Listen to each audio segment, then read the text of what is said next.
Before you begin, make sure your crown barrier is upright, stable and in its final position. Check for any sharp edges or burrs that could catch or damage the cover. Now take the cover and slide it down over the barrier, just like a sock. Ensure the printed side is facing outward and the side eyelets line up with the frame.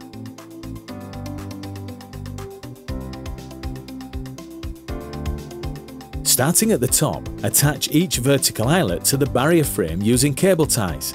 Work your way down each side, keeping the fabric smooth, not too tight. Repeat the same process on the other side. This ensures the cover is centered and evenly tensioned.